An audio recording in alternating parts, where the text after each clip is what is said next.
So some reform implications for the social sciences. K-12 and its impact on the higher education disciplines. There is going to be an impact. Right now, some of the fields will be 3 years. Problem is, our technical panels are also packing. In this world, you have to give a lot of space and flexibility. In other words, this is the core. But we also want the next generation to be taught the same way we were taught. So we usually pack the demands and requirements with how we were taught. But maybe just the message is the next generation thinks differently from us. I mean, there are some of you in the next generation. Their minds and brains are wired differently. So when we were having one consultation, and I did not know the Australian who wanted to observe was a cognitive psychologist. When you were having dinner, he showed me, look at that next table. Somebody who cannot even walk, a baby who cannot even walk, was manipulating an iPad. And she said that brain and gave me an entire lecture on cognitive psychology. That brain is not the same as our brain. Our best teachers are not the best teachers of the next generation. Our best teachers are not the teachers who can hone competencies necessarily, unless our best teachers change their ways. Challenges in operationalizing the paradigm shift. All of us are shifting mindsets. So even in maritime, outcomes-based na dapat yung evaluation. Pero dahil nag-evaluate, nag-shift pa lang, naturally, nag-swing back and forth. And naiintindihan naman yan ng mga auditors kasi naghirapan din daw silang mag-shift in their own countries. Except that ang tagal na. I mean, for them, parang niya hindi naintindihan. I mean, they're not saying it in these terms. Pero ang tagal na niyan, 2006 pa yan. We've been telling you exactly the same thing. Outcomes-based assessments, etc. And how could you not understood? Okay, you're not saying that. Challenges in operationalizing levels 6 to 8. What Chair Manzala presented are the levels. Descriptors lang yun. Anong ibig sabihin nun for accounting? Anong ibig sabihin nun for engineering? I know what it means for maritime education, higher education, but hindi pa natin na-spell out for the others. Ayan, this is the high school curriculum. This is the proposed humanities and social science strand. Some of our courses are really going to be part of this. Philippine politics and governance. Nasa 11 and 12. So, kung 11 and 12, kung nagtuturo tayo at yan main ang tinuturo natin, ang hirap namang sabihin, we will remain in higher ed. Eh, nagbago na yung frame. But anyway. So those are the two challenges. And then the social science imperatives and the balancing act in the context of globalization, ASEAN, etc. Balancing act. Because the social scientists don't speak as one. We don't even think in the same way. So maybe I'd just like to end with the social science practices, ideal types. Hindi siya mutually exclusive, but ideal types. Depending on who your audience is, and depending on what is your purpose. Who your audience is can be an academic audience and the extra or outside academic audience. What the purpose of social science is, you develop knowledge and information that is instrumental, a means towards ends. Or you develop knowledge or information that will enable you to question assumptions, that will enable you to be reflexive. And in here, there are 4 ideal types of of social science practices. The professional, which is what you do.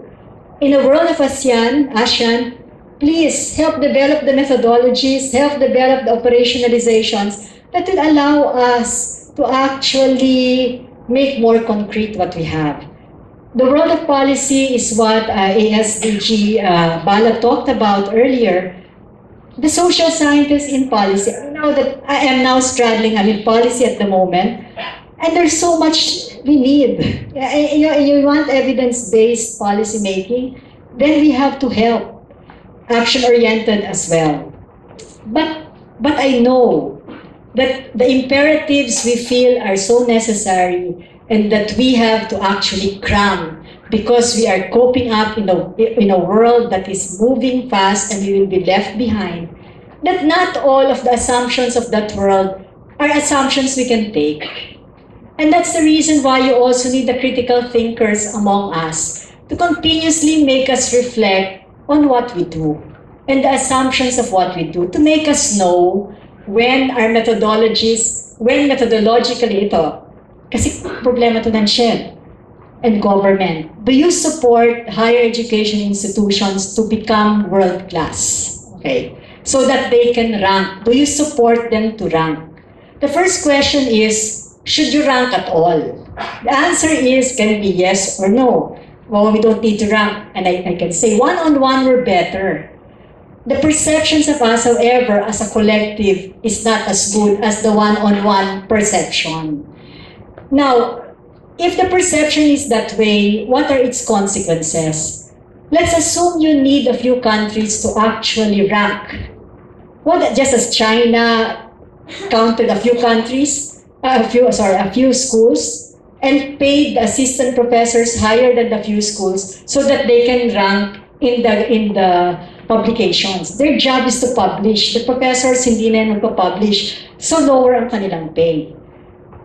Singapore, I remember when I was dean, Singapore was always here twice a year, apart from trying to pirate our faculty. But they get our students. They get our students at first and second year because they don't need grade 11 and 12. Pasok sila sa Singapore, first year college na sila, pero nanggaling sila sa second year natin or first year natin.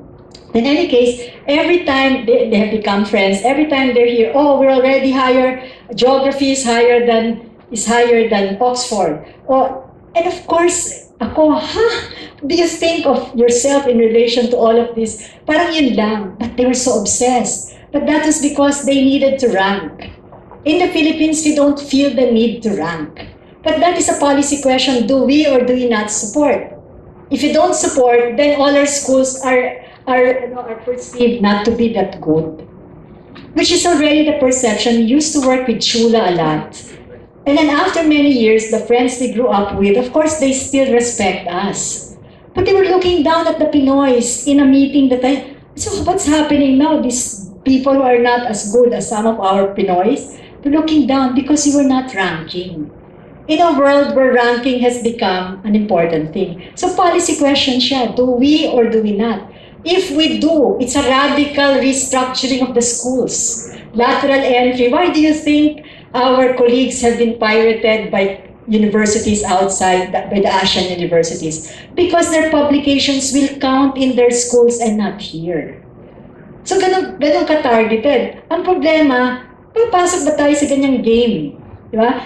In other words, when we know the methodological flaws, we understand the social science of this, but that's what I mean by the dilemma, which is the critical practitioners among us will be the ones raising the questions of methodological assumptions, etc. And it's good that they do, because it will keep those of us who are in policy and action research naman, it will make us a bit more reflexive about things. But that doesn't mean we shouldn't act. Pero problema po yun, support for the world class. Well, what they call the world class. Because we don't know whether the ones that can rank are willing to make the same sacrifices that the other universities in ASEAN are making. When Vietnam says these are their top schools, mandated sila lahat to actually publish, etc. It becomes, but we are more skeptical kasi of practices that are, anyway. So in public, are reflexive, but they're the ones who write in the newspapers and clarify matters to help us think things through. And in the world of ASEAN, we need all of those practices. So I guess I'd like to end. Social sciences are important. Social sciences, please help shift the frame of education and help operationalize, because that is what we are good at. So thank you very much.